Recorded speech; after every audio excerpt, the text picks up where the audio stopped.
for instance, if you were to say, I want you to pray a 19-hour prayer, even though the incidents, it's not, it's just not feasible because I typically sleep anywhere 6.5, 7 hours a night. And I would say, oh, okay, I'm proposing a prayer which is not a huge shape. It's not just what can you endure over the course of the day.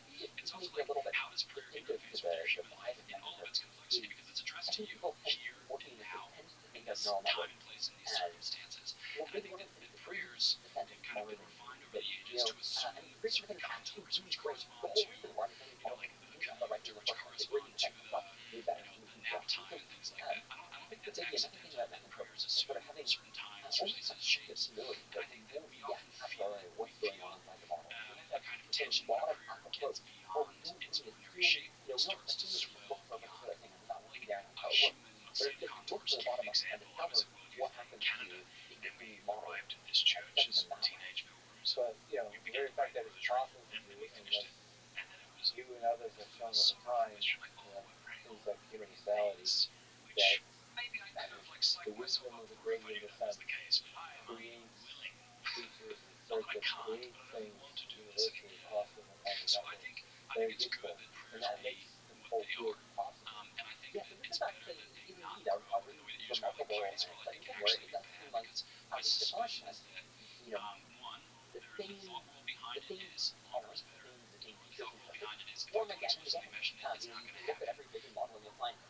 find highly frequency offenders.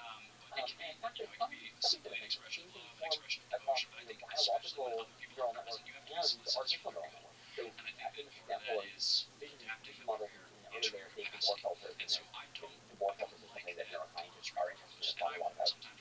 Curve detectors in these models, curve detectors are also found in motion. Then they discovered these highly frequency detectors, and then control them were once you discovered them in rats or mice. They were found first in artificial neural networks and in biological neural networks. There's this really famous result on the grandmother neuron for the Hailey-Berry neuron from Soroka et al. And we found very similar things in vision models where they brought forward OpenAI and a foot model. And you find these neurons that respond to looking at the images and also the culture example. We found this with Donald Trump. Hundreds of Tesla likes to put Donald Trump, and Donald Trump was very prominent. It was a very hot topic at the time. So every neural network that we looked at, we would find a dedicated neuron for Donald Trump. And it was the only person who had always had a dedicated neuron. Sometimes you have an evolving neuron, a frequency neuron, but Trump always had dedicated.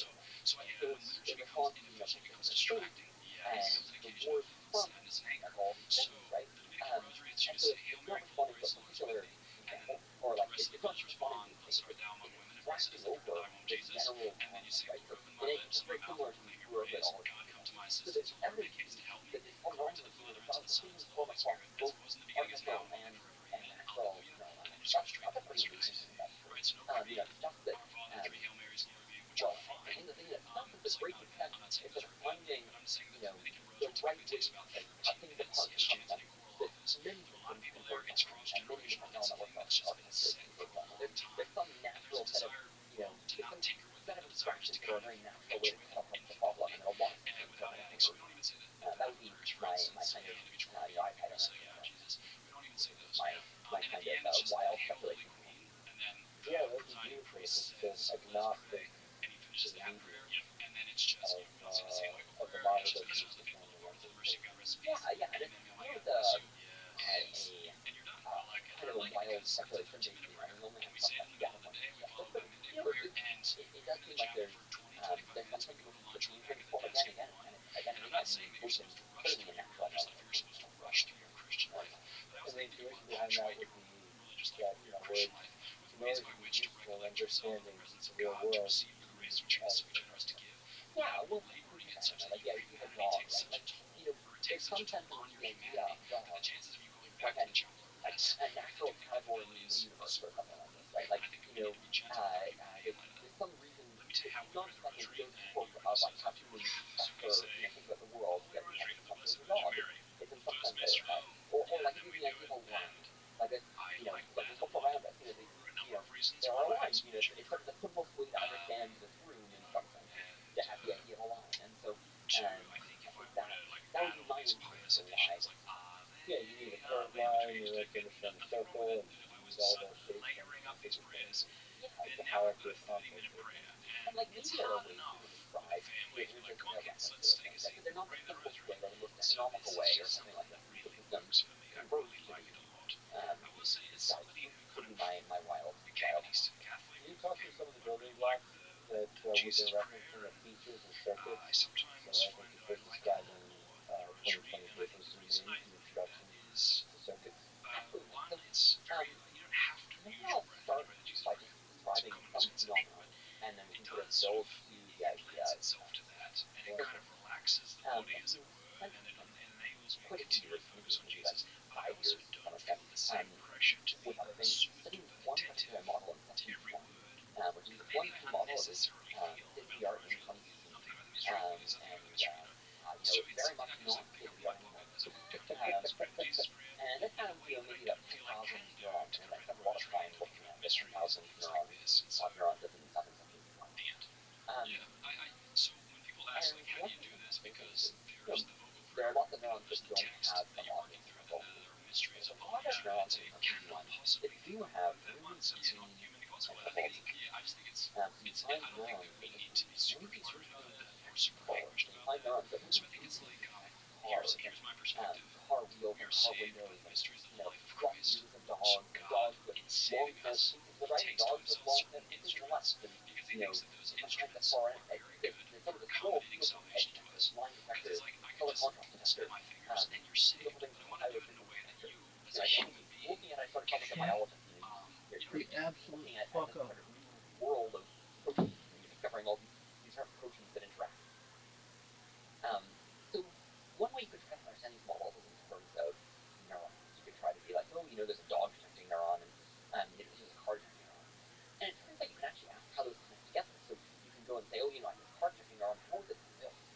turns out in the previous layer, it's connected really strongly to a window detector and a wheel detector and a sort of car body detector. And it looks for the window above the car and the wheels below and the car chrome sort of in the middle, sort of everywhere, but especially on the lower part. And that's sort of a recipe for a car. Like that is, earlier we said that the thing we wanted from that was to get algorithms to go and get, ask what is the algorithm that runs. Well, here we're just looking at the woods of the neural network and reading off this kind of recipe for detecting cars. It's a very simple crude recipe, but it's there. And so we call that a circuit, this connection. Well, okay, so the problem is that not all of the neurons are interconnected. And there's reason to think, we can get into this more later, there's this superposition hypothesis. There's reason to think that sometimes the right unit to analyze things in terms of is combinations of things. So sometimes it's not that there's a single neuron that represents, say, a car, but it actually turns out after you detect the car, the model sort of hides a little bit of the car in the following layer in a bunch of dog detectors. Why is it doing that? Well, maybe it just doesn't want to do that much work on cars at that point, and it's sort of storing it away to go and so it turns out then this sort of subtle pattern of there's all these neurons that you think are dog detectors, and maybe they're primarily that, but they all a little bit contribute to representing a car in that next layer. Okay, so now we can't really think there might still be something else. I don't know, you could call it like a car concept or something, but it no longer corresponds to a neuron. So we need some term for these kind of neuron-like entities, the things that we sort of would have liked the neurons to be, these idealized neurons. The things that are the nice neurons, but also maybe there's more of them somehow hidden, and we call those features. And then what are circuits? So circuits are these connections of features, right? So when we have the car detector, and it's connected to a window detector and a wheel detector, and it looks for the wheels below and the windows on top, that's a circuit. So circuits are just collections of features connected by weights, and they implement algorithms. They tell us, how are features used? How are they built? How do they connect together? So maybe it's worth trying to pin down like what really is the core hypothesis here. I think the core hypothesis is something we call the linear representation hypothesis. So if you think about the car detector, the more it fires, the more we sort of think about it meaning, the model is more and more confident that a car is present. Or is it some combination of neurons that represent a car? The more that combination fires, the more we think the model thinks there's a car present. This doesn't have to be the case, right? Like you could imagine something where you have the car detector neuron, and you think, if it fires like, between 1 and 2, that means one thing, but it means like totally different between 3 and 4. That would be a non-linear representation. And in principle, that models could do that. I think it's sort of inefficient for them to do. If you try to think about how you implement computation like that, it's kind of an annoying thing to do. But in principle, models can do that.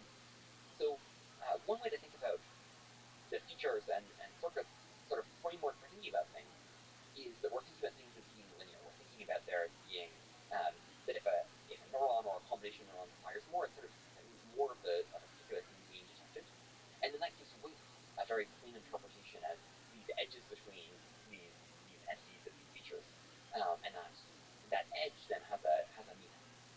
That's in some ways the core thing. It's like we talk about this sort of outside the context of neurons. Are you familiar with the word deduct result? So you have like, king minus man plus woman equals queen. Well, the reason you can do that kind of arithmetic is because you have a linear representation. Can you actually explain that representation a little bit? So first off, so the feature is a direction of activation. Yeah, you think of it that way. Can you do the minus men plus women, that the word deduct stuff? Can you explain what that is? Yeah, so there's this very such a simple, clean explanation of what we're talking about. Exactly. Yeah. So there's this very famous result, word deduct by Thomas Mikolov et al. And there's been tons of follow-up work exploring that. So sometimes we create these word embeddings where we map every word to a vector. And that in itself, by the way, is kind of a crazy thing if you haven't thought about it before, right? Like we're going and representing or turning, like if you just learned about vectors in physics class, right? And I'm like, I'm going to actually turn every word in the dictionary into a vector. It's kind of a crazy idea for me. But you could imagine all kinds of ways in which you might map words to vectors. But it seems like when we train neural networks and map words to vectors, such that they're sort of linear structure in a particular sense, which is that directions have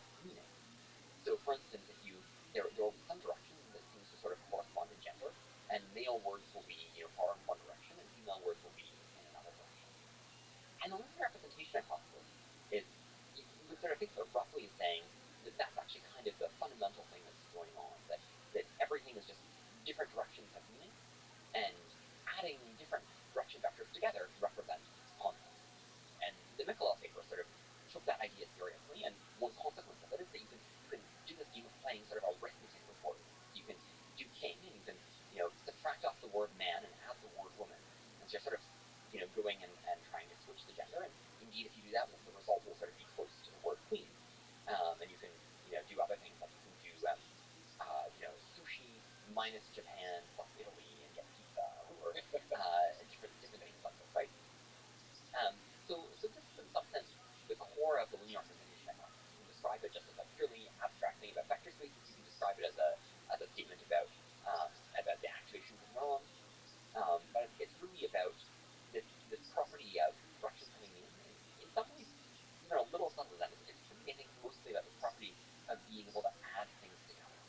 That you can sort of independently modify, say, gender and royalty, or cuisine type, or country, and the concept of food by adding them.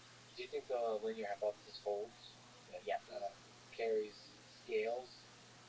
So far, I think everything I have seen is consistent with the hypothesis. It doesn't have to be that way, right? Like you can write down neural networks where you write weights such that they don't have linear representations, where the right way to understand them is not in terms of linear representation. But I think every natural neural network I've seen has this property. There's been one paper recently that there's been some sort of pushing around the edges. So I think there's been some work recently studying multi-dimensional features, where rather than a single direction, it's more like a manifold of directions. This, to me, still seems like a linear representation. And then there's been some other papers suggesting that maybe in very small models you get non-linear representations. I think that the jury's still out on that. But I think everything that we've seen so far has been consistent with linear representation. And that's wild. It doesn't have to be that way. And yet, I think there's a lot of evidence that certainly at least very, very widespread, and so far the evidence is consistent. And I think, one thing you might say, well, Christopher, that's a lot, to go and sort of trust on. If we don't know for sure this is true, and you're sort of, you're investigating all that work as though it is true, isn't that dangerous? But I think actually there's a virtue in taking hypotheses seriously and pushing them as far as they can go. So it might be that someday we discover something that isn't consistent with linear explanation. But science is full of hypotheses and theories that were wrong. And we learned a lot by sort of working under them as a sort of an assumption, and then going and pushing them as far as we can. I guess this is sort of the heart of what Kuhn would call normal science. I don't know. If you want, we can talk a lot about philosophy of science and the paradigm shift. So yeah, I love it, taking the hypothesis seriously and taking it to a natural conclusion. Yeah. Same with the scaling hypothesis. Same. Exactly. And I love it. One of my colleagues, Tom Hennigan, who before I put this, made this really nice analogy to me of caloric theory, where once upon a time we thought that heat was actually this thing called caloric, and like the reason hot objects would warm up cool objects is like the caloric was flowing through them, and because we're so used to thinking about heat in terms of modern theory, that seems kind of silly, but it's actually very hard to construct an experiment that sort of disproves the caloric hypothesis. And you can actually do a lot of really useful work believing in caloric. For example, it turns out that the original combustion engines were developed by people who believed in the caloric theory. So I think there's a virtue in taking hypotheses seriously, even when they might be wrong. Yeah. There's a deep philosophical truth to that. That's kind of like how I feel about space travel, like colonizing Mars. There's a lot of people that criticize that. I think if you just assume we have to colonize Mars in order to have a backup for human civilization, even if that's not true, that's going to produce some interesting engineering and even scientific breakthroughs, I think. Yeah, well, and actually this is another thing that I think is really interesting. So, there's a way in which I think it can be really useful for societies to have people almost irrationally dedicated to investigating particular hypotheses.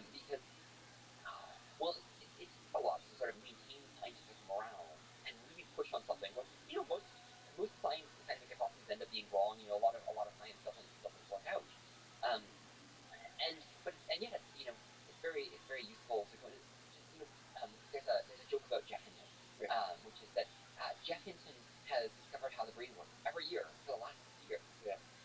But I say that with like with really deep respect because in fact that's actually that led to him doing some really great work. Hey, he won the Nobel Prize now. Who's laughing now? Exactly. I think when most people pop up and sort of recognize the appropriate level of competence, but I think there's also a lot of value in just being like, I'm going to essentially assume, I'm going to condition on this problem being possible or this being broadly the right approach, and I'm just going to go and assume that for a while, and go and work within that, and push really hard on it. And if society has lots of people doing that for different things, that's actually really useful in terms of going and getting either really ruling things out, right? We can be like, well, that doesn't work, and we know that somebody tried hard, or going and getting to something that does suggest something about the world. So another interesting hypothesis is the superposition hypothesis. Can you describe what superposition is? Yeah. So earlier we were talking about wordiness, right? And we were talking about how maybe you have one direction that corresponds to gender, and maybe another that corresponds to royalty, and another one that corresponds to Italy, and another one that corresponds to food and all of these things. Well, oftentimes maybe these word embeddings, they might be 500 dimensions, 1,000 dimensions, and so if you believe that all of those directions were orthogonal, then you could only have 500 concepts. And I love pizza, but like if I was going to go and like give the like 500 most important concepts in the English language, probably Italy wouldn't be.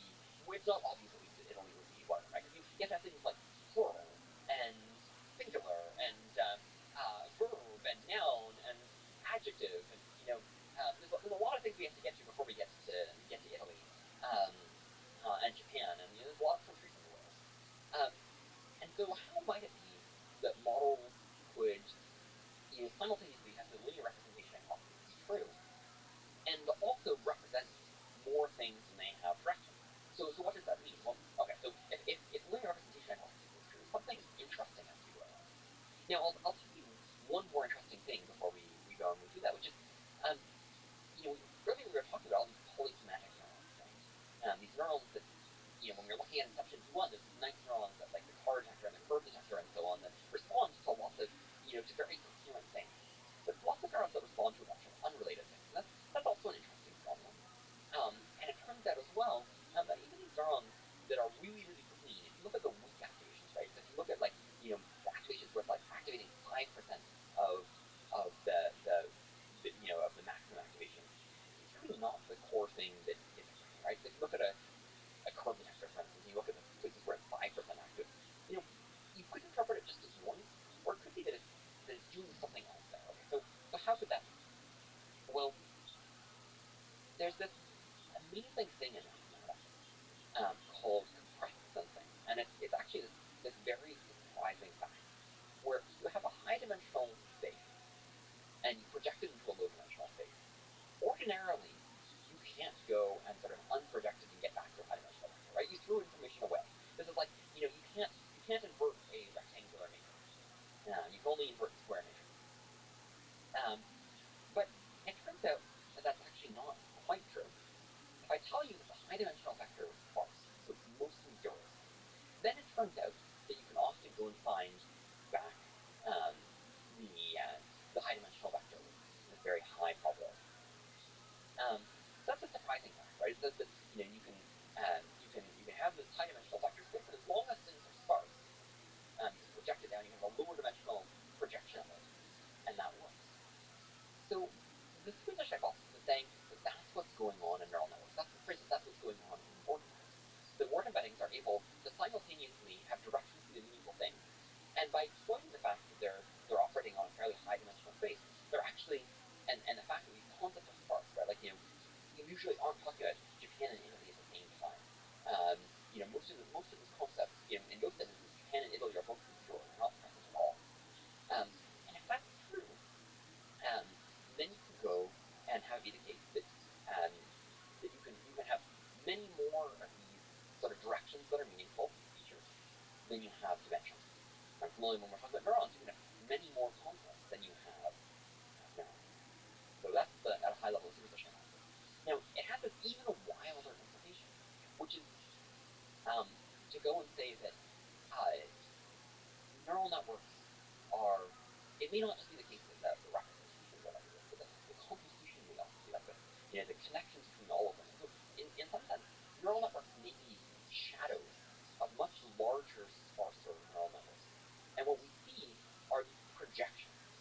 And the strongest version of the superposition hypothesis, when we take that really seriously and sort of say, there actually is in some sense this upstairs model, where the neurons are really sparse and all-interpretable, and the weights between them are these really sparse circuits, and that's what we're studying. The thing that we're observing is the shadow of them. We need to find the original object. And the process of learning is trying to construct a compression of the upstairs model that doesn't lose too much information in the projection. Yeah, finding how to fit it efficiently or something like this. The gradient descent is doing this. And in fact, so it sort of says that gradient descent, it could just represent a dense neural network, but it sort of says that gradient descent is implicitly searching over the space of extremely sparse models that could be projected into this low-dimensional space. And there's large body of work of people going and trying to study sparse neural networks, right? Where you go and you could design neural networks, right? Where the edges are sparse and the activations are sparse. And, my sense is that work is generally, it feels very primitive, right? It makes so much sense. And yet that work hasn't really panned out that well, is my impression, broadly. And I think that a potential answer for that is that actually the neural network is already sparse in some sense. Gradient descent was, the whole time, you were trying to go and do this, gradient descent was actually behind the scenes going and searching more efficiently than you could for the space of sparse models, and going and learning wherever sparse model was most efficient, and then figuring out how to fold it down nicely to go and run conveniently on your GPU, which does, nice dense matrix multiplies, and that you just can't beat that. How many concepts do you think can be shoved into a neural network? Depends on how sparse they are. So there's probably an upper bound from the number of parameters, right? Because you have to you still have to have, weights that go and connect them together. That's one upper bound. There are, in fact, also lovely results from compressed sensing and the Johnson-Lindner lemma and things like this, that they basically tell you that if you have a vector space and you want to have almost orthogonal vectors, which is sort of probably the thing that you want here, right? So you're going to say, well, I'm going to give up on having my concepts, my features be strictly orthogonal, but I'd like them to not interfere that much, and I have to ask them to be almost orthogonal. Then you say that it's actually, for once you set a threshold for what you're willing to accept in terms of how much percent aligned there is, that's actually exponential in the number of neurons that you have. So at some point, that's not going to be the limiting factor. But there's beautiful results there. And in fact, it's probably even better than that in some sense, because that's sort of for saying that any random set of features could be active. But in fact, the features have sort of a correlational structure where some features, are more likely to co-occur and other ones are less likely to co-occur. And so neural networks, my guess would be do very well in terms of going and packing things in, such to the point that's probably not a limiting factor. How does the problem of polysemanticity enter the picture here? Polysemanticity is this phenomenon we observe where we look at many neurons, and the neuron doesn't just sort of represent one concept. It's not a clean feature. It responds to a bunch of unrelated things. And superposition is, you can think of it as being a hypothesis that explains the observation of polysemanticity. So polysemanticity is this observed phenomenon, and superposition is a hypothesis that would explain it along with it. So that makes mechanism more difficult. Right. So if you're trying to understand things in terms of individual neurons, and you have polysemantic neurons, you're in an awful lot of trouble, right? I mean, the easiest answer is like, okay, well, you're looking at the neurons, you're trying to understand them. This one responds to a lot of things. It doesn't have a nice meaning. Okay, well, that's bad. Another thing you can ask is, ultimately we want to understand the weight. And if you have two polysemantic neurons, and each one responds to three things, and the other neuron responds to three things, and you have a weight between them. What does that mean? Does it mean that like all three, like there's nine interactions going on? It's a very weird thing. But there's also a deeper reason, which is related to the fact that neural networks operate on really high-dimensional space. So I said that our goal was, to understand neural networks and understand the mechanism. And one thing you might say is like, well, why not use just a mathematical notion? Why not just look at it, right? Like, one of the earliest projects I did studied these neural networks that match two-dimensional spaces to two-dimensional spaces. You can sort of interpret them in this beautiful way. It's like bending manifolds. Why can't we do that? Well, as we have a higher dimensional space, the volume of that space in some sense is exponential in the number of inputs you have. So you can't just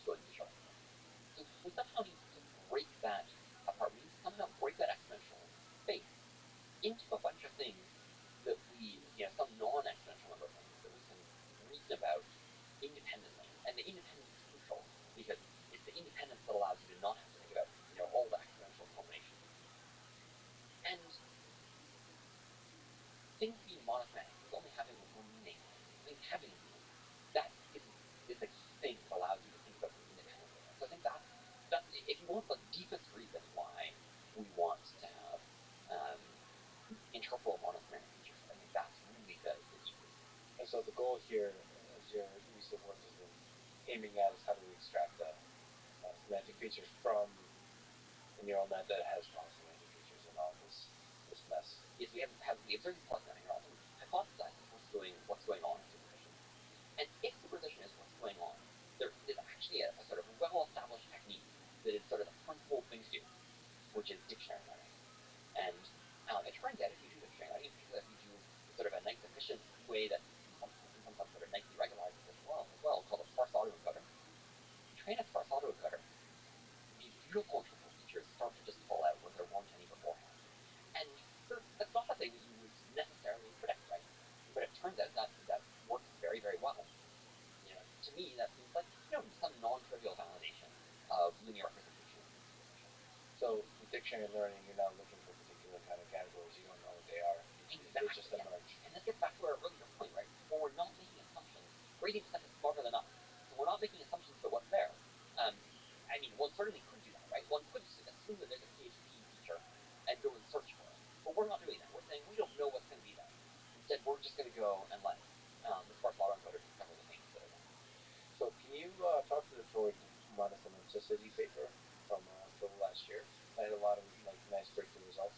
That's very kind of you to describe it that way. Yeah, I mean, this was our first real success using sparse autoencoders. We took a one-layer model, and it turns out if you go and you do dictionary learning on it, you find all these really nice integral features. So the Arabic feature, the Hebrew feature, the base 64 feature. Those were some examples that we studied in a lot of depth and really showed that they were what we thought they were. It turns out if you train a model twice as well, and you train two different models and do dictionary learning, you find analogous features in both of them. So that's fun. You find all kinds of different features. So that was really just showing that this works. And I should mention that there was this Cunningham et al. That had very similar results around the same time. There's something fun about doing these kinds of small-scale experiments and finding that it's actually working. Yeah, well, and there's so much structure here. Like so maybe stepping back for a while, I thought that maybe all the techniques would have really worked. The end result was going to be that I would have an explanation for why it was sort of very hard and not going to be practical. We'd be like, well, there's this problem with supervision, and it turns out supervision is really hard, and we're kind of screwed. But that's not what happens. In fact, a very natural, simple technique just works. And so then that's actually a very good situation. I think that's a sort of hard research problem, and it's got a lot of research risk. And it might still very well fail, but I think that some very significant amount of research risk was sort of put behind us when that started to work. Can you describe what kind of features can be extracted in this way? Well, so it depends on the model that you're studying, right? So the larger the model, the more sophisticated they're going to be, and we'll probably talk about follow-up work in a minute. But these one-layer models, so some very common things I think were languages, both programming languages and natural languages. There were a lot of features that were specific words with specific context. So the, and I think really the way to think about this is that the is likely about to be followed by a noun. So it's really, you could think of it as a the feature, but you could also think of it as a perfectly specific noun feature. And there would be these features that would fire through the in the context of say, a legal document or a mathematical document or something like that. And so, maybe in the context of math, you're like, the and then predict vector, matrix, all these mathematical words. Whereas, other contexts you would predict other things. That was common. And basically, the clever humans to assign labels to what we're seeing. Yeah. So, this is the only thing this is doing is it's sort of unfolding things for you. So if everything was sort of folded over top of it, supervision folded everything on top of itself. You can't really see it. This is unfolding it.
says something very general, which is like true in some sense, but not really picking up on the specific of what's going on. So I think that's a pretty common situation. I don't know that I have particularly amusing one. That's interesting. That little gap between it is true, it doesn't quite get to the deep nuance of the thing. Yeah. That's a general challenge. It's like it's very incredible accomplishment. It can say a true thing, but it doesn't. It's not. It's missing the depth sometimes. I mean, in this context, it's like the art challenge and all the sort of IQ type tests.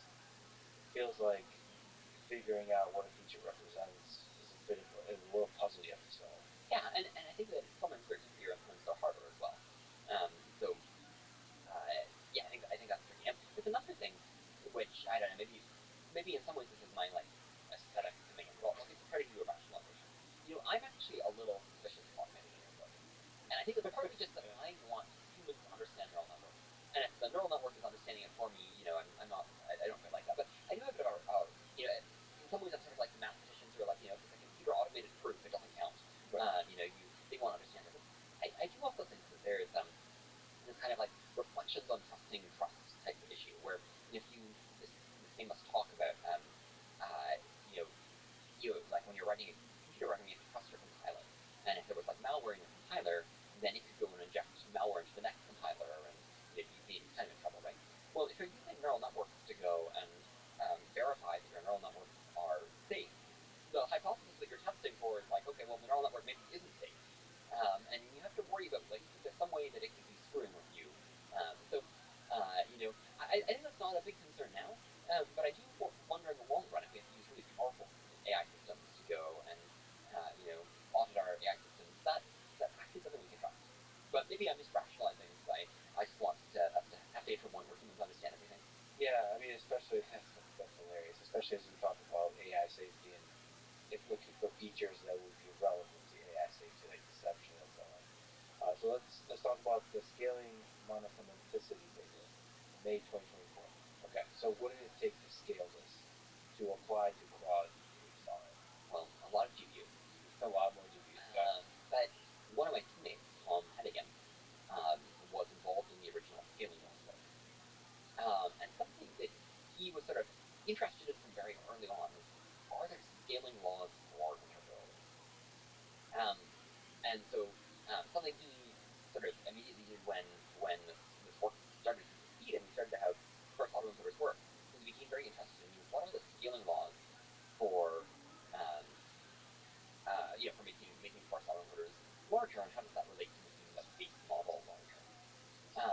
And so it turns out this works really well, and you can use it to sort of project, if you train a sparse autoencoder at a given size, how many tokens should you train on, and so on. This was actually a very big help to us in scaling up this work, and made it a lot easier for us to go and train, really large sparse autoencoders, where it's not like training the big models.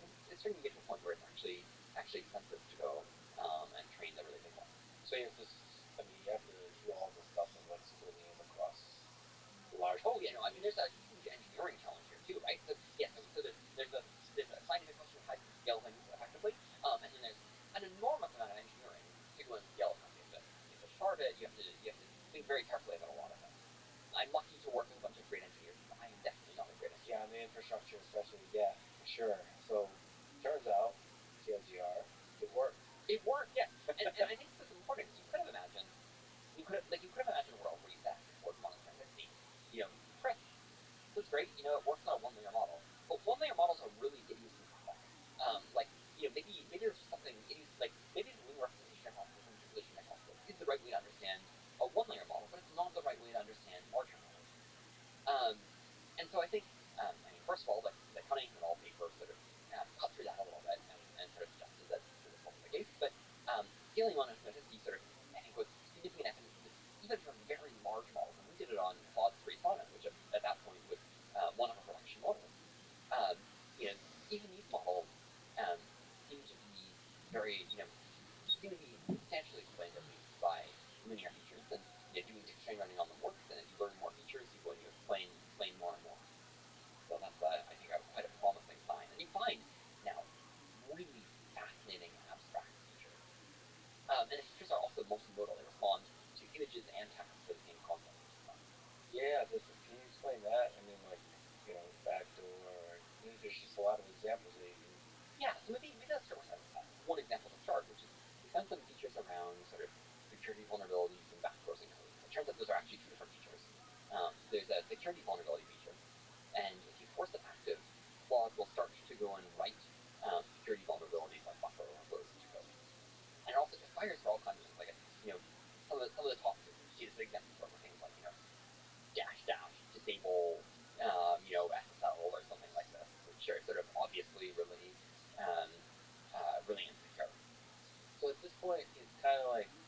it's just because the examples are presented that way.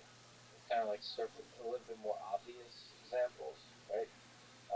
I guess the idea is that down the line it might be able to detect more nuanced, like deception or bugs or that kind of stuff. Yeah, well, I maybe want to distinguish two things. So, one is the complexity of the feature or the concept, right?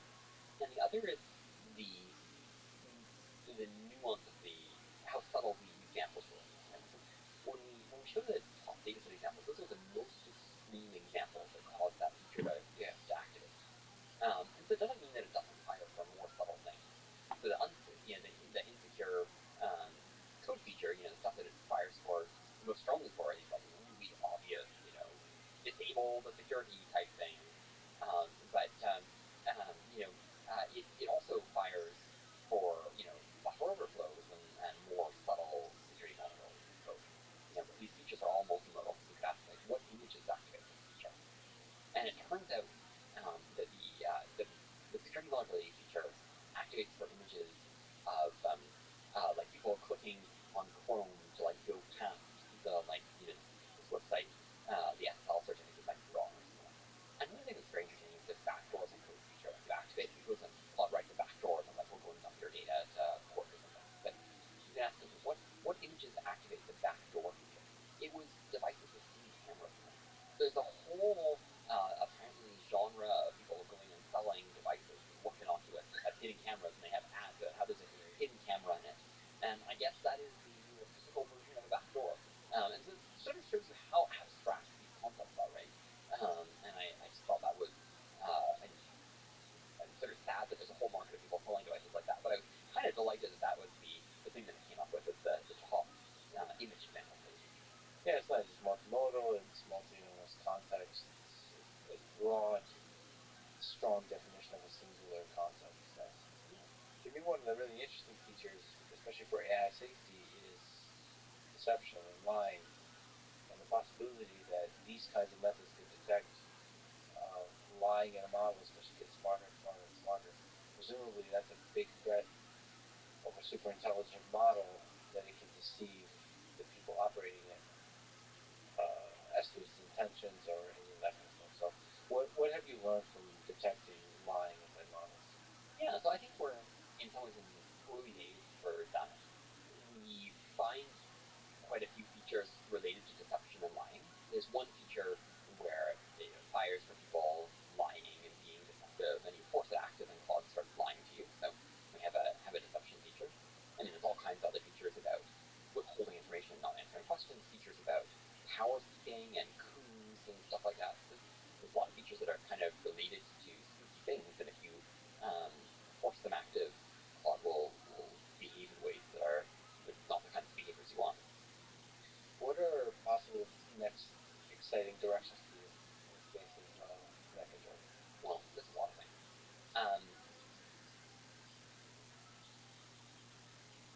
So for one thing, I would really like to get to a point where we have circuits where we can really understand not just the features, but then use that to understand the computation of the whole. That really, for me, is the ultimate goal of this. And there's been some work, we put out a few things. There's a paper from Sam Marks that does some stuff like this. There's been some, I'd say, some work around the edges here. But I think there's a lot more to do, and I think that will be a very exciting thing.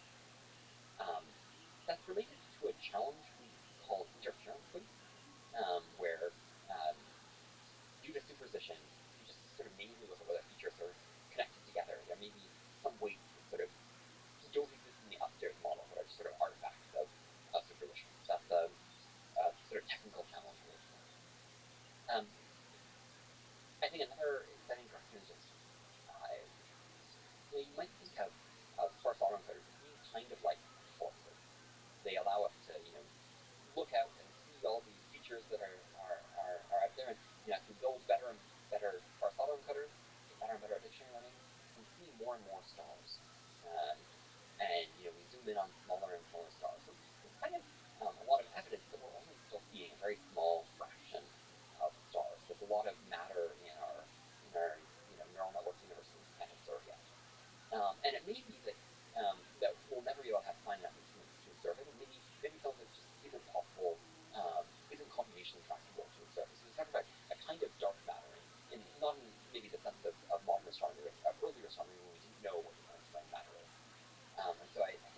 mechanistic interpretation is a very microscopic approach to interpreting, trying to understand things in a very fine-grained way.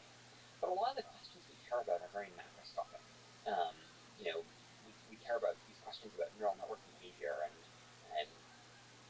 I think that's the thing that I care most about. But there's lots of other sort of larger scale questions you might care about. And somehow, the nice thing about having a very microscopic approach is it's maybe easier to ask, is this true? But the downside is it's much further from the things we care about. And so we now have this ladder to climb. And I think there's a question of, will we be able to find, are there sort of larger scale abstractions that we can use to understand neural networks that get up from this very microscopic approach? Yeah, you've written about this kind of organs question. Yeah, exactly. If we think of interpretability as a kind of anatomy of neural networks, most of the surface breadth involves studying tiny little veins, looking at the small scale and individual neurons and how they connect. However, there are many natural questions that the small scale approach doesn't address. In contrast, the most prominent abstractions in biological anatomy involve larger scale structures like individual organs, like the heart, or entire organ systems like the respiratory system. And so we wonder, is there a respiratory system or heart or brain region of an artificial neural network? Yeah, exactly. And I mean, like, if you think about science, right, a lot of scientific fields have, investigate things in many levels of abstractions. In biology, you have, like, molecular biology studying, proteins and molecules and so on, and cellular biology, and then you have histology studying tissues, and then you have anatomy, and then you have zoology, and then you have ecology, and you have many, many levels of abstraction. Or, physics, maybe you have the physics of individual particles, and then, statistical physics gives you thermodynamics and things like this. And so you often have different levels of abstraction. And I think that right now we have, mechanistic interpretability seems as sort of like a microbiology of neural networks, but we want something more like anatomy. And so, a question you might ask is, why can't you just go there directly? And I think the answer is superficial, at least in significant part, is that it's actually very hard to see this macroscopic structure without first sort of breaking down the microscopic structure in the right way and then studying how it connects together. But I'm hopeful that there is going to be something much larger than features and circuits, and that we're going to be able to have a story that involves much bigger things than you can sort of study in detail the parts you care about. I suppose in neurobiology, you're like a psychologist or a psychiatrist in a neural network. And I think that the beautiful thing would be if we could go and, rather than having disparate fields for those two things, if you could build a bridge between them, such that you could go and have all of your higher level abstractions grounded very firmly in the very solid, more rigorous, ideally, foundation. What do you think is the difference between the human brain, the biological neural network, and the artificial neural network? Well, the neuroscientists have a much harder job than us. Sometimes I just count my blessings by how much easier my job is than the neuroscientist, right? So I have, we can record from all the neurons. Yeah. We can do that on arbitrary amounts of data. The neurons don't change while you're doing that, by the way. You can go and ablate neurons, you can edit the connections and so on, and then you can undo those changes. That's pretty great. You can intervene on any neuron and force it to action and see what happens. You know which neurons are connected to everything, right? Neuroscientists want to connect them, we have the connectome. And we have it for much bigger than C. elegans. Yeah. And then not only do we have the connectome, we know which neurons excite or inhibit each other, right? So it's not just that we know that it's like the binary math, we know the weight. We can take gradients. We know computationally what each neuron does. So I don't know. The list goes on and on. We just have so many advantages over neuroscientists. And then, by having all those advantages, it's really hard. And so one thing I do sometimes think is, gosh, if it's this hard for us, it seems impossible under the constraints of neuroscience, or near impossible. I don't know. Maybe part of me is like, I've got a few neuroscientists on my team. Maybe I'm sort of like, maybe the neuroscientists, maybe someone would like to have an easier problem that's still very hard, and they can try to work on neural networks. And then after we figure out things in sort of the easy little pond of trying to understand neural networks, it's still very hard. Then we can go back to biological neuroscience. I love what you've written about the goal of network research as two goals: safety and beauty. So can you talk about the beauty side of things? Yeah. So there's this funny thing where where I think some people are kind of disappointed by neural networks, I guess, where they're like, neural networks, it's just these simple rules, and you just like do a bunch of engineering to scale it up, and it works really well. And like, where's the like complex ideas? This isn't like a very nice, beautiful scientific result. And I sometimes think when people say that, I picture them being like, evolution is so boring. It's just a bunch of simple rules, and you run evolution for a long time, and you get biology. Like, what a sucky, way for biology to have turned out. Where's the complex rules? The beauty is that simplicity generates complexity. Biology has these simple rules, and it gives rise to, all the life and ecosystems that we see around us, all the beauty of nature. That all just comes from evolution and from something very simple in evolution. And similarly, I think that neural networks create enormous complexity and beauty inside and structure inside themselves that people generally don't look at and don't try to understand. It's hard to understand, but I think that there is an incredibly rich structure to be discovered inside neural networks. A lot of very deep beauty. If we're just willing to take the time to go and see it and understand it. Yeah, I love making sure. The feeling like you're understanding and getting glimpses of understanding the magic that's going on inside is really wonderful. It feels to me like one of the questions is just calling out to be asked, and I'm sort of, a lot of people I think about this, but I'm often surprised that not more are. It's how is it that we don't know how to create computer systems that can do these things, and yet we have these amazing systems that we don't know how to directly create computer programs that can do things. Neural networks can do all these amazing things, and it just feels like that is obviously the question that sort of is calling out to be answered. If you have any degree of curiosity, it's like, how is it that humanity now has these artifacts that can do these things that we don't know how to do? Yeah, I love the image of the circuits reaching towards the light of the ejection function. Yeah, it's this organic thing that we've grown, and we have no idea what we've grown. Well, thank you for working on safety, and thank you for appreciating the beauty of the things you discover. And thank you for talking with me, Chris. This was wonderful. Thank you for taking the time to chat as well. Thanks for listening to this conversation with Chris Ola, and before that, with Dami Amadei and Amanda Haskell. To support this podcast, please check out our sponsors in the description. And now, let me leave you with some words from Alan Watts. The only way to make sense out of change is to plunge into it, move with it, and join the dance. Thank you for listening, and hope to see you next time.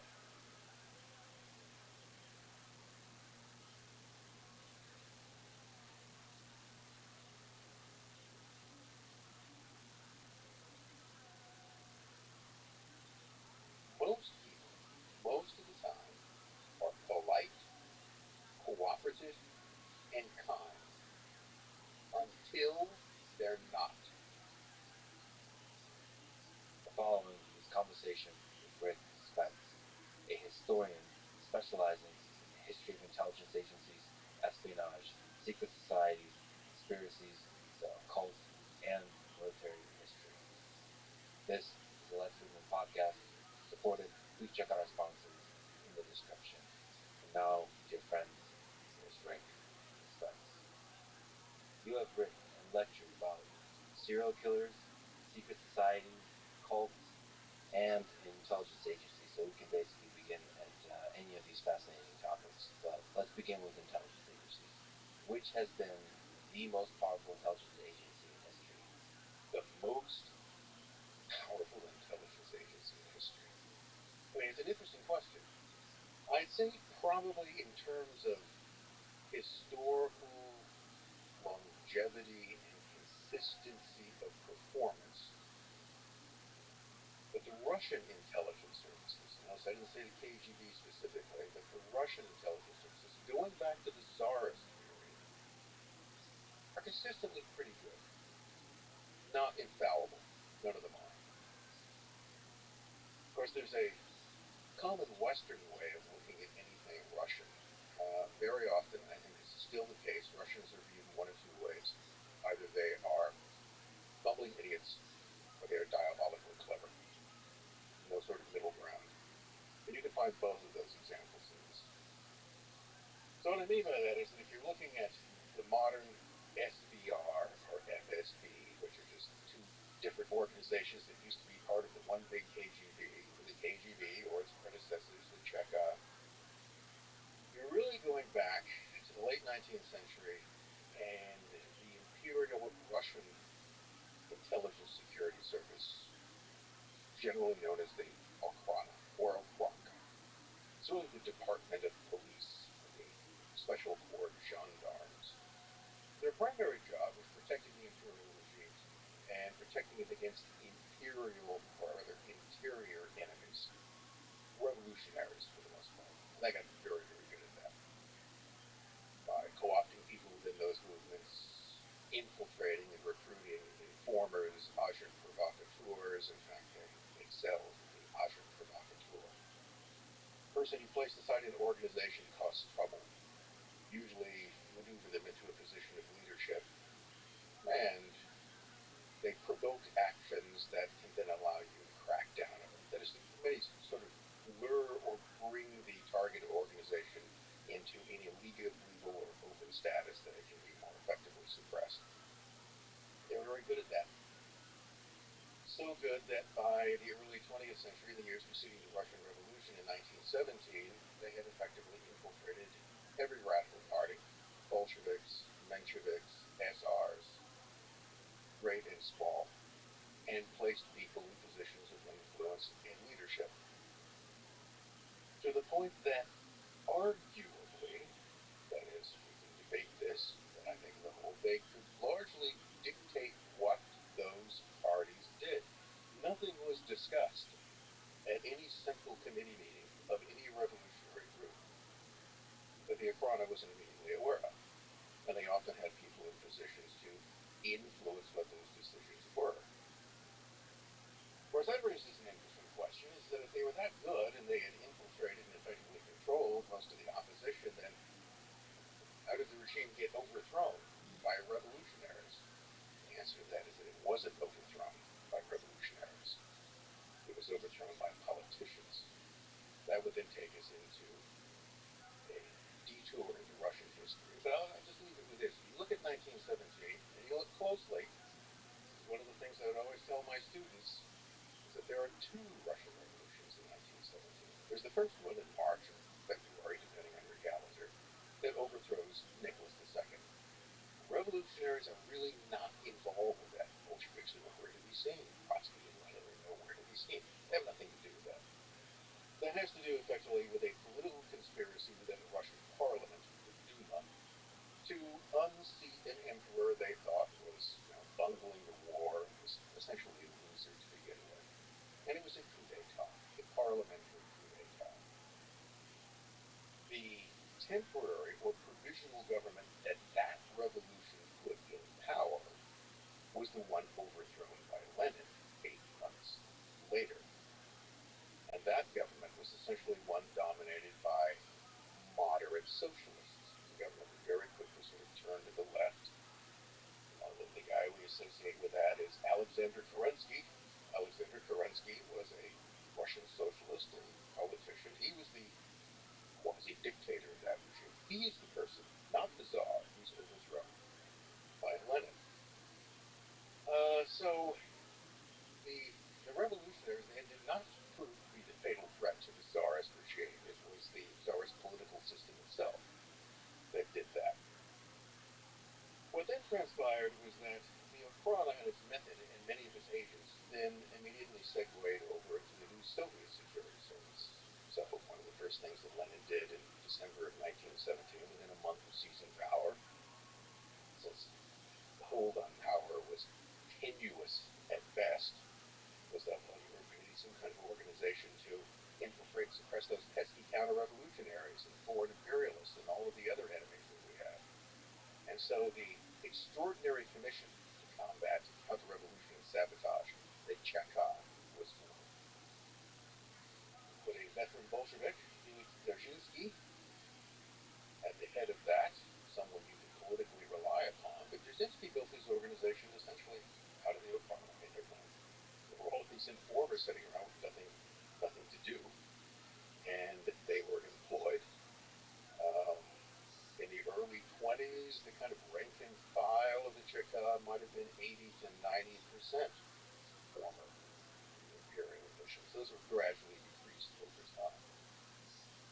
So why would they do that? Well, they were professionals. They also needed to eat, and things were somewhat precarious. And so if your job is to be an agent provocateur, if your job is to infiltrate targeted organizations and lead them astray, you do that for whoever pays you. That's part of the professionalism which goes in. And under the Soviets, the Soviet intelligence services were also very good at that. They were very good at infiltrating people into opposing organizations. And I guess the one example I would give to demonstrate that are the Cambridge Five, the British traitors, Soviet standpoint, heroes, who were recruited, most notably Tim Philby, Guy Burgess, Dr. McLean, Anthony Blunt, and there may have been well more than five, but that wasn't bad out of just Cambridge. And then placing those people in high positions, the ultimate goal, of course, is to get your people into positions of leadership and influence in the opposing intelligence service. And so they did. Of course, it all fell apart. And Philby ended up living the last part of his life in exile in Moscow, but they got their money's worth out of him. And you can also find this in KGB infiltration of the CIA, the FBI, the Aldrich Ames, Hansen cases. Of course, we were infiltrating, by we, I mean the Americans in the West, managed to infiltrate our moles as well. But if it came down, someone could dispute this, but I would think if you were going to come down to kind of like a who had the most moles Super Bowl, probably the Soviets would come somewhat ahead of that.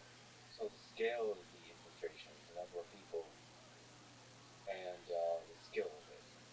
Is there a case to be made that the Okhrana and the Chaka orchestrated both the components of the Russian Revolution as you described them? Well, there's an interesting question for me. I mean, there are all kinds of questions about this. I mean, one of the questions is whether or not Lenin was an Okhrana agent. Okay, I just said heresy. Some people, I'll do that quite often because I am a heretic and proud of it. Why would you possibly say that Lenin could have been an Okhrana agent? Well, let's look what he managed to do. So you had, coming into the 20th century, a nominally a single Marxist movement, the Russian Social Democratic Labor Party. And Bolsheviks and Mensheviks, majorityites and minorityyites, are merely factions of that party. And they always agreed that they were all Marxists and they all believed in dialectical materialism and the rise of we're all socialists, Conrad. The difference was the tactical means by which one would attain this. And what Lenin wanted was a militant, small-scale vanguard party. Wanted a revolution. Wanted to seize power. Seize control of the state, and once you have the state, then you induce socialism from above. Whereas the majority of the people, the so-called Mensheviks, the minorityyites, who are, oddly enough, the vast majority of the party, that's one of the worst things. How do you lose that argument? Okay. How does the minority get to grab the name majority-ites when it did that? So what Lenin wanted was a conspiratorial party of committed revolutionaries that would plot and scheme and undermine and eventually seize control of the state and induce socialism from above. There were other Russian Marxists who thought that sounded vaguely totalitarian and not really democratic, not even terribly socialist. And they opposed that ineffectively from the beginning, outmaneuvered every step of the way. The Mensheviks are a case study in failure of a political organization. That too will be heresy to some people, but look, they lost. Now, so what Lenin managed to do, starting around 1903 and continuing on to this, is he managed to divide, to take what had been a single Marxist party and split it into angry, contending factions. Because Bolsheviks were on one side, advocating a much more militant conspiratorial policy.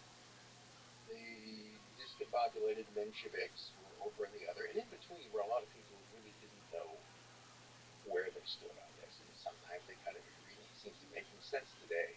No, I don't think he's making sense in that day. But he managed to completely disunify this organization. Now, who could possibly have seen benefit in that? Bill O'Brien. Now, whether or not they put him up to it, whether or not in some way they helped move him into a position of leadership, or encouraged it through people around him, whether he was a witting or unwitting agent of the Tsar's secret police, he certainly accomplished exactly what it was that they had wanted. And I find that suspicious. It's one of those things that it's so convenient in a way, and I'm not necessarily sure that was an accident.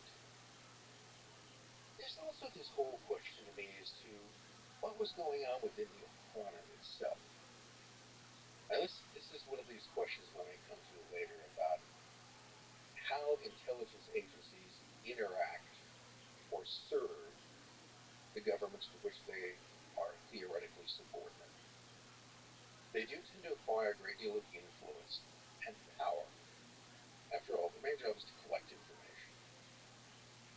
And that information can be about all kinds of things, including people within the government structure itself.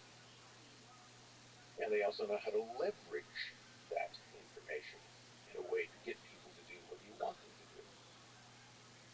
So an argument can be made, again, an argument, not a fact, merely an opinion. Most of what this thing is made out of, opinions, is that at some point, between about 1900 and 1917, people in the Okhrana were playing their own game. And that game took them in a direction which meant that continued loyalty to the emperor, specifically to Nicholas II, was no longer part of that. To me, in a way, it seems almost during the events of 1917 that, one, you had an organization that was very effective when it did, and suddenly just becomes ineffective. It doesn't really disappear. These things don't go away, because it will reappear as the Ochaka, basically, fairly quickly. But it raises the question to me as to what degree there were people within the organization who allowed events to take the course they wished. I always wonder how much deliberate planning there is within an organization like Okhrana, or if there's kind of a distributed intelligence that happens. Well, one of the key elements in any kind of intelligence organization or operation is compartmentalization. Need to know. So rarely do you have an occasion where everybody in an executive position are all brought into a big corporate meeting and we discuss all of the secret operations that are going on. No, you never do that. Only a very limited number of people know about that. You have a person who is a case officer, is controlling agents. He's the only one who should know who these people are. Possibly his immediate superiors, but in no way do you want that to be common knowledge. So information within the organization itself is compartmentalized. So you don't need everybody to be in on it. You don't even need necessarily the people who are nominally at the top. First, the Okhrana, the real boss of the Okhrana was the Imperial Ministry of the Interior. Minister of the Interior, in fact. But Minister of the Interior had no real effective control over this at all. I mean, to the point was that at one point early on, they actually organized the assassination of their own boss. They have their agents among the revolutionaries kill the Minister of the Interior.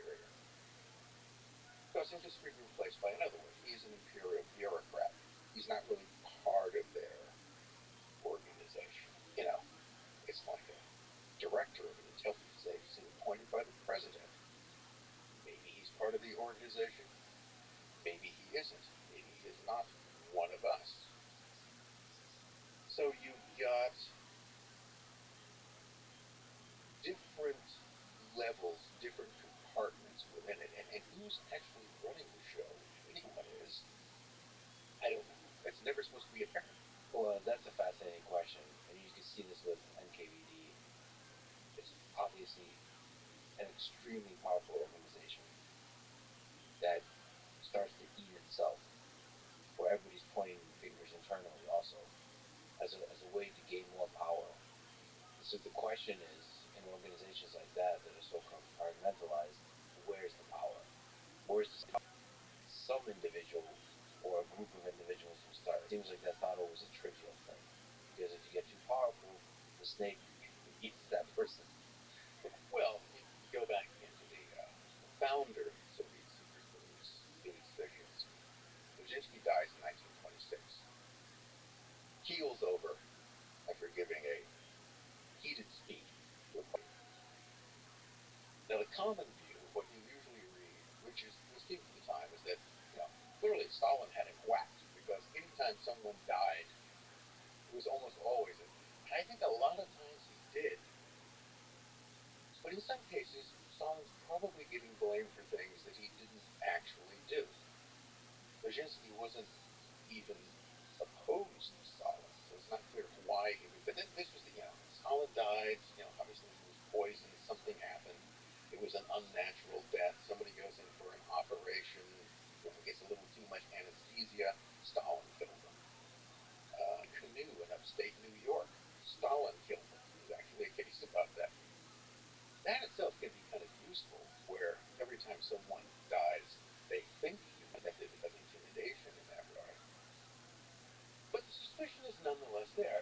Dzerzhinsky he was the king of the organization. Of course, maybe he wasn't. Maybe he was.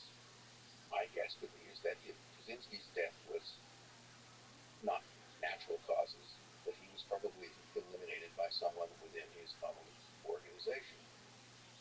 And then you look at the people who take over.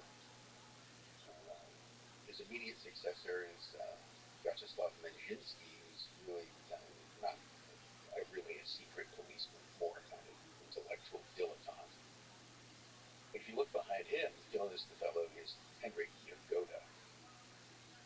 And Yagoda will really sort of manage things from behind the scenes until Menzhinsky dies in 1934. And then Yagoda will hold on until he's a victim of the purges, I think, in 37 or 38. Yagoda is ambitious, murderous.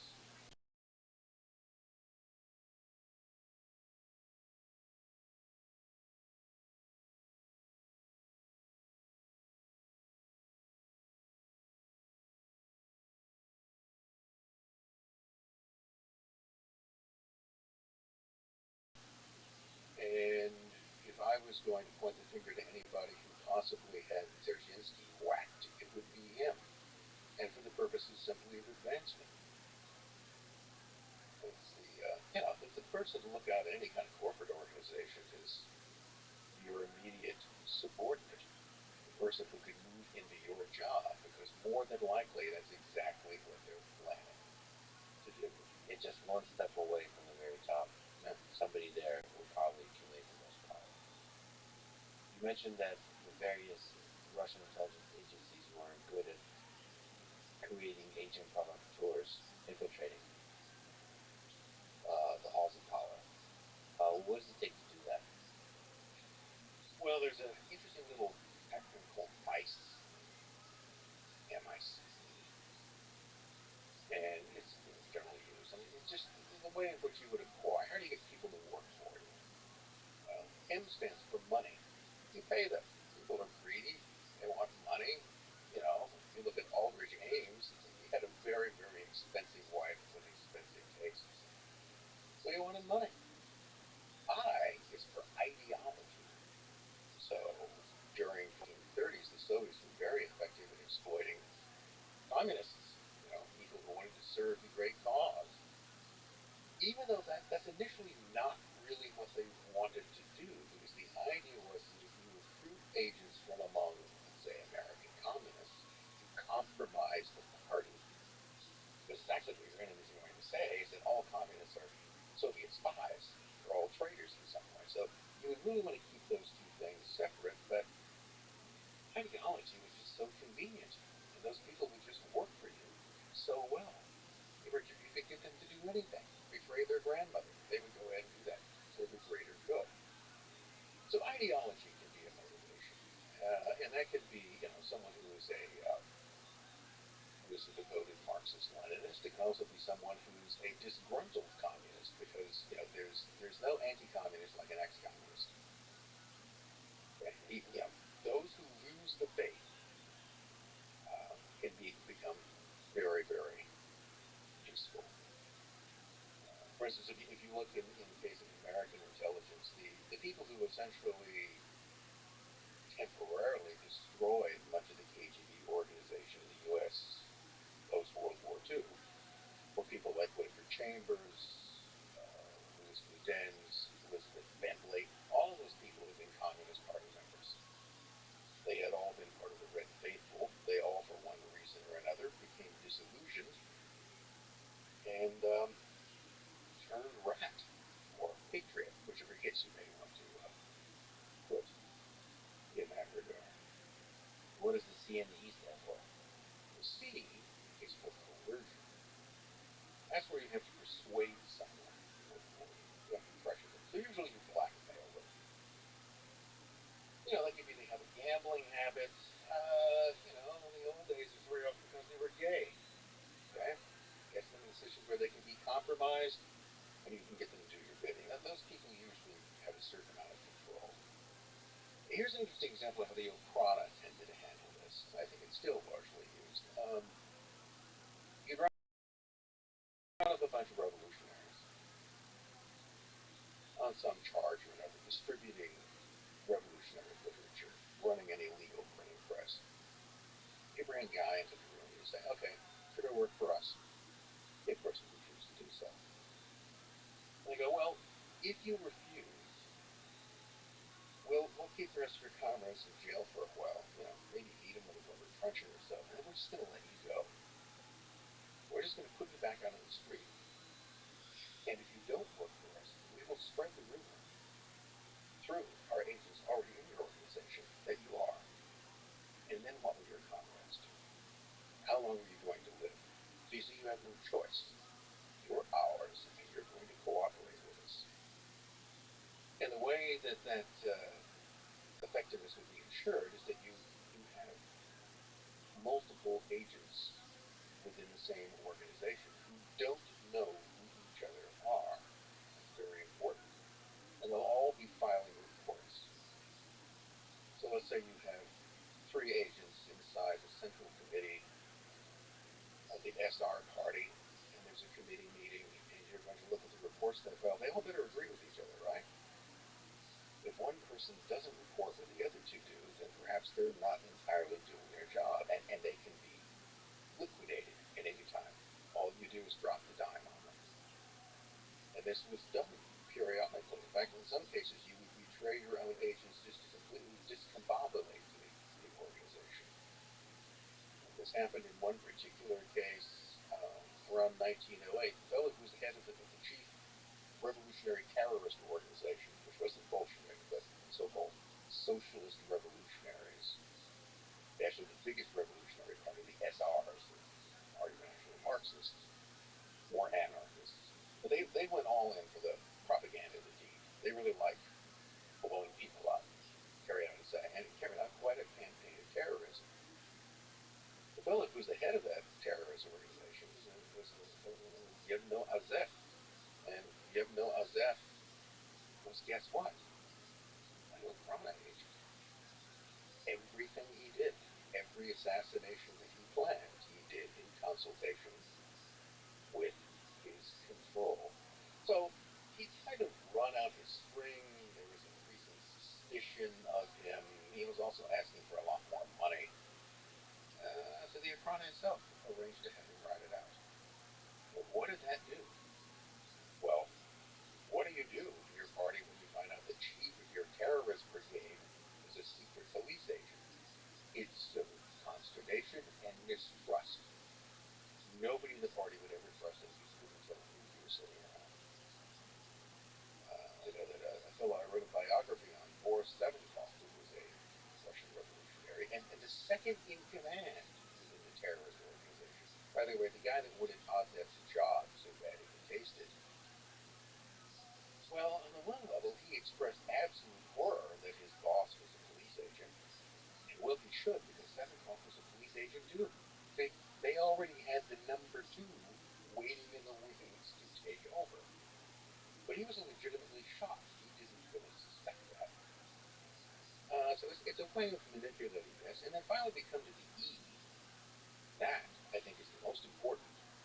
Ego. Sometimes people spy or betray because of the egotistical satisfaction that they receive. The sheer kind of Machiavellian joy in deceit. An example of that would be Kim Philby when he came as Fox. Now, Philby was a communist, and he would argue that he always saw himself as serving the communist cause, but he also made this statement, I think it's in the preface to his autobiography. He says, one never looks twice at the offer of service in elite force. And he's talking about his recruitment when he in KPD in the 1930s. And he was absolutely chuffed by that. The mere fact that they would want him, what he considered to be a first-rate organization would want him, satisfied his ego. And if I was to take a guess as to whether it was ideological motivation, whether it was the romance of communism, or whether it was the appealing ego that was most important in his career treason, I'd go with ego. And I think that figures into a lot. Someone doesn't get the promotions that they wanted. And if you look at something like Aldrich Ames' career in particular, you've got these kind of, his career in the CIA was hit or miss. He didn't get the postings or promotions that he wanted as evaluation. He never felt that he got credit for doing that. And that's the type of thing that tends to stick in someone's craw and can be, for egotistical reasons, an added incentive to betray. Yeah, there's a boost to the ego when you can deceive, but not play by the rules of the world. Just play with powerful people like they're your pawn. You're the only one that knows this. You're the only one that knows that the person who's sitting across from you, to which you have sworn your loyalty, you are simultaneously betraying. What a rush that must be for some people. I wonder how many people are susceptible to this. I would like to believe that a lot of people have the integrity to at least withstand the MI, the money and the ideology, the pull of that, and the ego.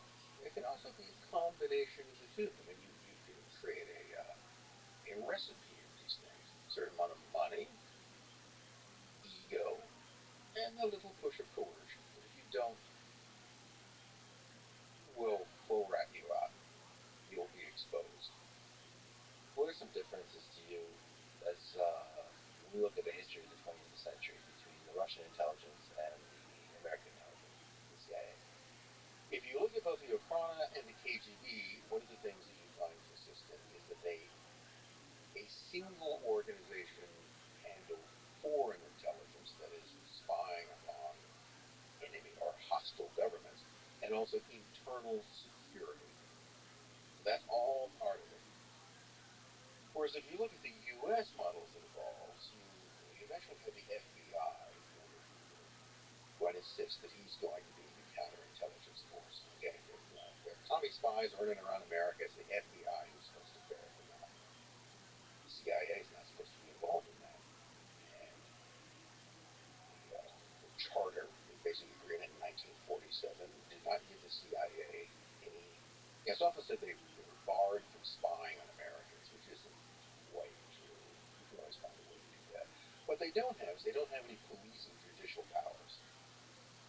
They can't run around in the country carrying guns to use on people. They can't arrest you. They can't interrogate you. They can't jail you. They have no police or judicial powers. Now, that means they have to get that from someone else. That is, other agencies can't be brought in, or local police officials, court, whatever you need, you can eventually acquire. But they can't do that directly.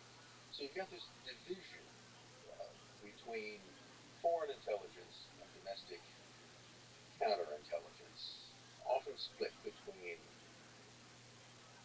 hostile organizations. The relationship between the FBI and the CIA, I think it's fair to say, is not chummy, never has been. There's always been a certain amount of rivalry and contention between the two. And it's not to say that something like that didn't exist between the domestic counterintelligence and foreign intelligence components of the KGB, but there would be less of that to a degree because there was a single organization. We're all answerable to the same people. So that gives you a certain greater amount, I think, of leeway and power in which you're controlling both of those ends. I remember somebody telling me once that, and he was a retired KGB officer. There you go, retired. One of the things that he found amusing was that in his role, one of the things that he could be is that he could be anywhere, at any time, in any dress, which meant that he could be in or out of uniform and any place at any time. He was authorized to do that. So more freedom, more power. I think one of the things that you would often view is that, well, the Russians are simply, naturally meaner. There's less respect for human rights. There's a greater tendency to abuse power than one might have. I mean, frankly, they're all pretty good at that. It is fair to say that there's probably some degree of cultural differences that are not necessarily for institutional reasons, but cultural reasons. There could well be things that Americans might balk at doing more than you would find on the Russian or Soviet side of the equations. The other aspect of that is that Russian history is long and contentious and bloody. One of the things it certainly teaches is you never trust foreigners. Every foreign government, anywhere, any country on your border, is a real or potential enemy. They will all, at some point, if given the chance, invade you. Therefore, they must always be treated with great suspicion. It goes back to something that I think that the British observed is that countries don't have friends. They have interests. And those interests can change over time. Well, the CIA is probably equally suspicious of all other nations. But it's your job. You're supposed to be suspicious. Your job is not to be trusted. Yeah, the basic job of an intelligence agency is to safeguard your secrets and steal the other guys, and then hide those away. Are there laws, either intelligence agencies, that they're not willing to break? Is it basically lawless operation, where you can break any law as long as it accomplishes the task? Well, I think John Le Carre, his pen name, talking about his early recruitment into British intelligence. And one of the things he remembered being told up front was, if you do this, you have to be willing to lie, and you have to be willing to kill. Now, those are things that, in ordinary human interactions, are bad things. Generally, we don't like it when people lie to us. We expect that people will act honestly towards us, whether that's businessmen you're involved with, your employers. We're often disappointed in that because people do lie all the time for a variety of reasons. But honesty is generally considered good. But in a realm where deception is a rule, dishonesty is a virtue. To be good at that, to be able to lie convincingly, is good. It's one of the things you need to do. And killing also is generally frowned upon. Put people in prison for that. They're otherwise executed. But in certain circumstances, killing is one of those things that you need to be able to do. So what he felt he was being told in that case is that, once you enter this realm, the same sort of moral rules that apply in general British society do not apply. And if you're squeamish about it, you won't fit in.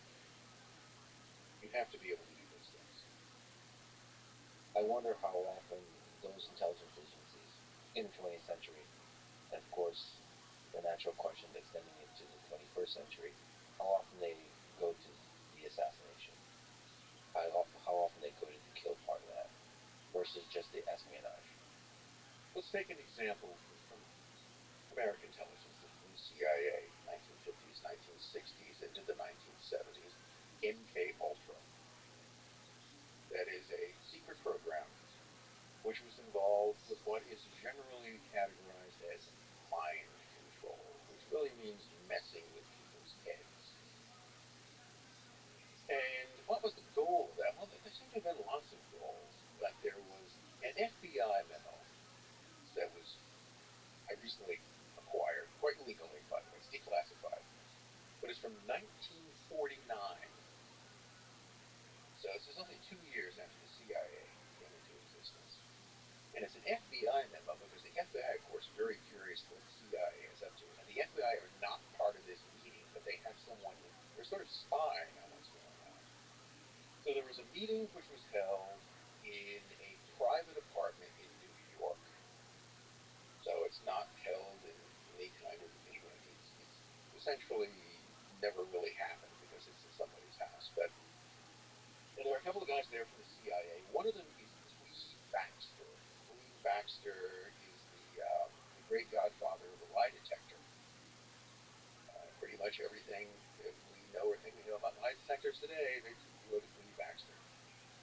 He's also the same guy that thought that plants could feel, but which somehow was a derivative of his work on lie detectors. So these guys are there, and they're giving a talk to some military and other personnel, and there's certain parts of the document which were, of course, redacted, but you can figure out what it is that they're talking about. They're talking about hypnotic suggestion and all the wonderful things you could potentially do with hypnotic suggestion. And two of the things they note is that one of the things we could potentially do is erase memories from people's minds and implant false memories. That would be really keen to do that. Just imagine how that could be done.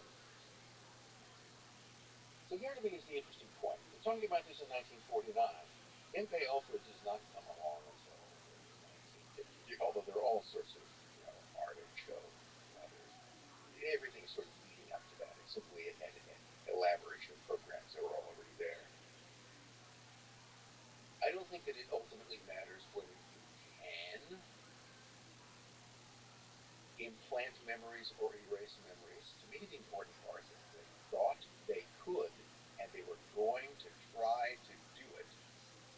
And that eventually is what you find out in the efforts made during the 1950s and 60s through MK Ultra, MK Search, MK Naomi, and all the others that came out.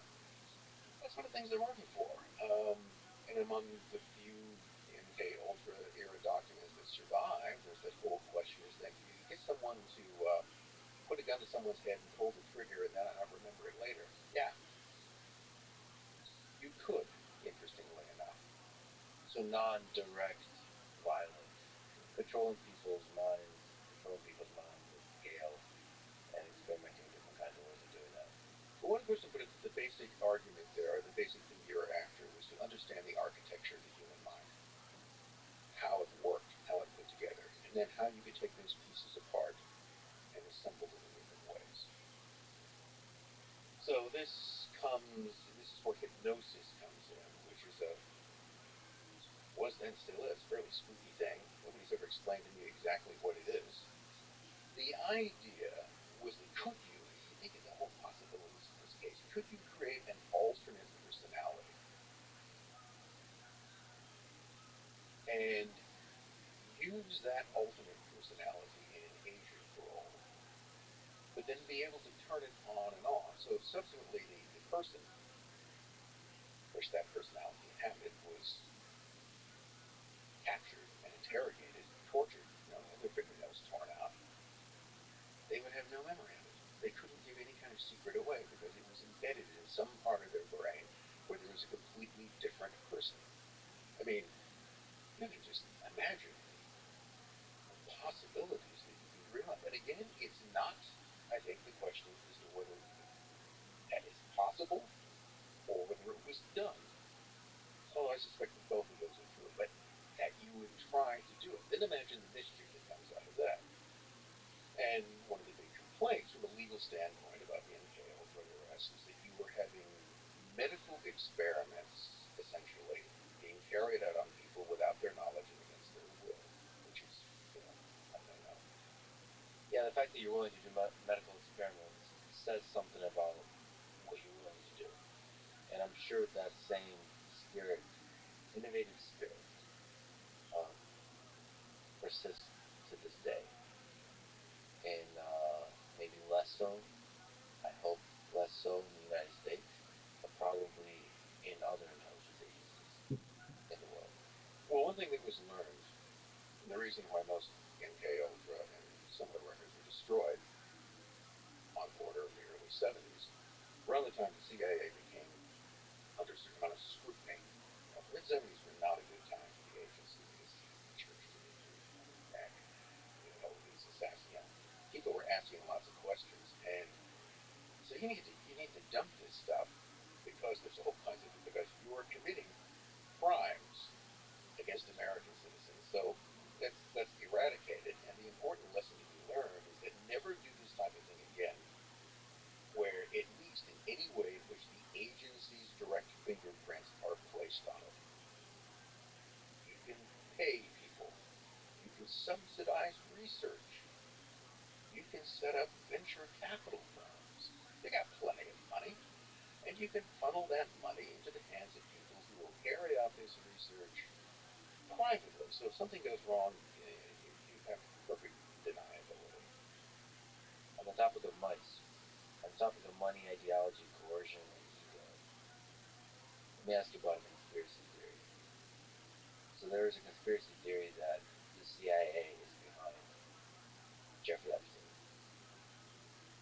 At a high level, if you could just talk about that, is that something that's at all even possible? That you have, basically this would be for coercion. You get a bunch of powerful people to be sexually mischievous, and then you collect evidence on them so that you can then have leverage on them. Well, let's look at what Epstein was doing. He was a businessman who then also developed a very lucrative sideline of being a high-level procurer, basically of supplying young girls. And he also filmed much of that activity. I think his partner in this, Ghislaine, and I hope I'm pronouncing her name. I think it's Ghislaine. Ghislaine? Well, I can put it both ways. Ghislaine or Ghislaine, whichever it may be. I think her argument at one point was that, well, we did this to protect ourselves. But this type of thing has been done before. There's nothing new about this. Getting influential people in compromising situations and filming them. I can give you another historical example of that. In late 1920, actually early 1930s, just pre-Nazi Berlin, there was a very prominent sort of would-be psychic and occultist with the name of Erich Jan Hammersen. He had a private yacht. I think it was called the Seven Sins. And he hosted parties. He also had a whole club called the Palace of the Occult, which hosted parties where things went on, and there were cameras everywhere. He filmed important people, guys like the brown shirt chief of Berlin in various states of undress and sexual congress. And he did that for the purposes of blackmail. So, in Epstein's case, he is a procurer of young girls to wealthy men, largely. And many of those events were recorded. Now, even if it wasn't his intention to use it for blackmail, think of what someone else could do with this. People know about this.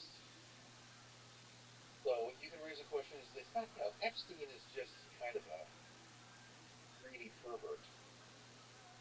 But through his greedy perversion, he's now collecting information that can be useful to who would like dirt on Prince Andrew. Think of all the people who would have. There were important people who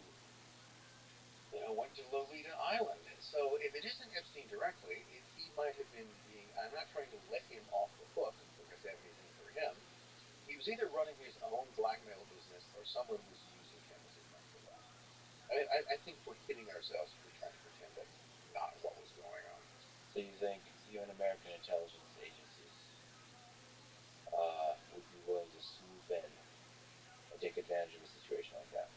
Well, just American politicians could ultimately end up in a position to oversee things like intelligence budgets. One of them might even become director. You never know. You never tell what some crazy president might do.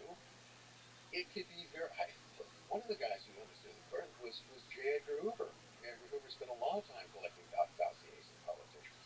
How do you think he remained director of the FBI as long as he did? Because he systematically collected dirt on people. So, there's a history of this type of thing. And again, he could argue that's partly for his protection, to keep his job, to protect the sanctity and security of the Bureau. You can find a million different ways to justify that. It's really dark. Well, there is that side to human nature. Let's put it that way. Whether it's the CIA or the Crown, maybe that's what the President of the United States sees when they show up to office, is all the stuff they have on him or her. And say that there's an internal mechanism of power that you don't want to mess with. And so you will listen. Whether that internal mechanism of power is the military-industrial complex or whatever, the bureaucracy of government. Congress is a deep state. A French bureaucratic. Well, it's been said, and I think it's generally true, that bureaucratic creatures are like any other creatures. It basically exists to perpetuate itself and to grow. I mean, nobody wants to go out of business. And of course, then you get all these things like Pizzagate, accusations of one form or another. But here's an interesting thing to consider. Okay, and I want to argue that I'm not saying that Pizzagate in any way was real or QAnon, but where did they get these ideas from? So let's ask ourselves, do pedophiles exist? Yeah. Do organized pedophile organizations exist? Yeah, they share information, pictures, they're out there on the dark web, they cooperate. So, does child trafficking exist? Yeah, it does. So, in other words, whether or not specific conspiracy theories about this or that group of organized pedophile cultists is real, all the ingredients for that being are there. Pedophiles exist. Organized pedophilia exists. Child and human trafficking exists. At some point, at some time, someone will put all of those together. In fact, certainly, they already have. We'll jump around a little bit, but yeah, your work is so fascinating and covers so many topics. So if we jump into the present with the Bohemian Grove and the Bilderberg Group. So the elites. So this gathering of the elites. Can you just talk about that? What is this? Well, first thing I have to point out is that Bohemian Grove is a place, not an organization. It's where the Bohemian Club meets. It's that 2,700-acre old-growth redwood near, north of San Francisco. The Bohemian Club began in the 1870s. Its initial members were mostly journalists. In fact, supposedly the name itself was a term for an itinerant journalist who moved paper to paper was called a Bohemian. And although I think there may be other reasons why that particular term was chosen as well, and I think the original 5 members, there were like 3 journalists, there was a merchant, and there was a vintner, guy who owns a vineyard in California. How surprising. None of them terribly wealthy, but they formed an exclusive men's club. Was and still is. Nothing terribly unusual about that at the time. But it became fashionable, and as it became fashionable, more wealthy people wanted wanted to become part of it. And the thing about getting rich guys to join your club is, what do rich guys have? Money. And of course, it's one of those rich guys that bought Bohemian Grove, where now you build your old boys summer camp, which is what it is. They got cabins with goofy names. They go there. They perform skits. They dress up in costumes. It's true, some of those skits look like pagan human sacrifices, but it's just a skit. What's really going on there? So on the one hand, you can argue, well, it's a rich guy's club. They like to get out there. The whole motto of the place is "weaving spiders come out here." So we're never going to talk about business. We just want to get out into the woods, put on some robes, burn a couple of effigies in front of the owl, have a good time. Probably get drunk a lot. What's with the robes? Why do they do weird, creepy shit? Why do they put on masks and the robe and do the plays and the owl and the sacrificing? I don't know. Whatever. Why do you have a giant owl? I mean, what's that? Why do you do that? What is that in human nature? Because I don't think rich people are different than not rich people. What is it about wealth and power that brings that out of people? Well, part of it is the ritual aspect of it. And that clearly is a ritual. And rituals are pretty simple. Rituals are just a series of actions performed in a precise sequence to produce an effect. That describes a lot of things. It describes plays, symphonies, every movie you've ever seen. A movie is a ritual. It is a series of actions carried out in a precise sequence to produce an effect, with an added soundtrack to cue you to what emotions you're supposed to be feeling. It's a great idea. So the rich people should just go to a movie, or maybe just go to a Taylor Swift concert. Like, why do you have to? Well, Why the owl? part of it is to create this kind of sense, I suppose, of group solidarity.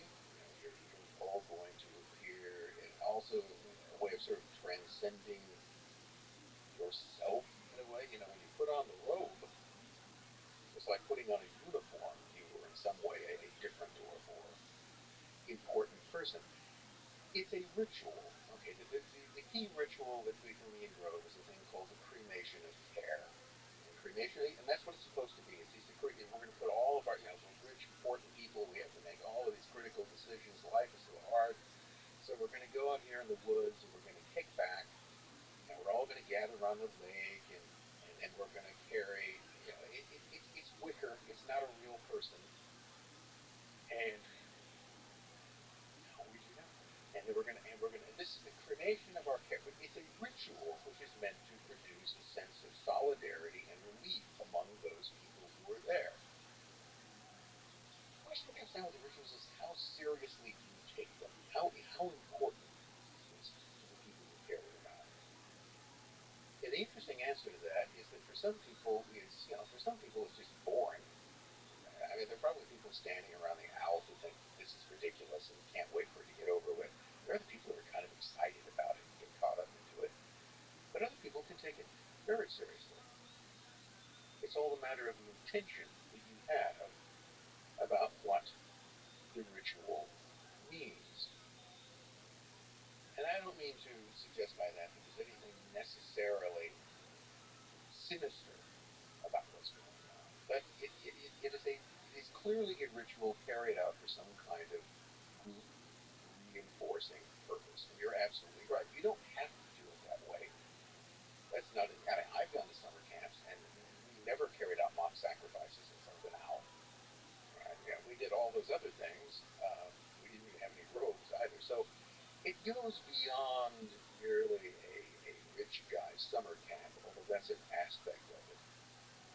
But it also, I think, often obscures it. Focusing on Bohemian Grove at the getaway of the club ignores that the club is around all the time.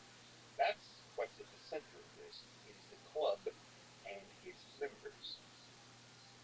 So despite all the talk about no weaving spiders coming around here, one of the other features of the summer meeting are things called lakeside talks. Often people are invited to go there, and one of the people who was invited, I think around 1968, was Richard Nixon, who was making his political comeback. And he was invited to give a talk where very important people are listening. And Nixon in his memoirs, realized what was going on. He was being auditioned, whether or not he was right. He recognized that was really the beginning of his second presidential campaign. He was being vetted. So one of the main theories, call it a conspiracy theory, not about the Bohemian Club and the gatherings, is that people of wealth and influence gather together. And whether or not it's part of the agenda or not, inevitably you're going to talk about things of interest. But to me, the mere fact that you invite people in, political leaders in, to give lakeside talks means that there are weeding spiders which are going on. And it is a perfect private venue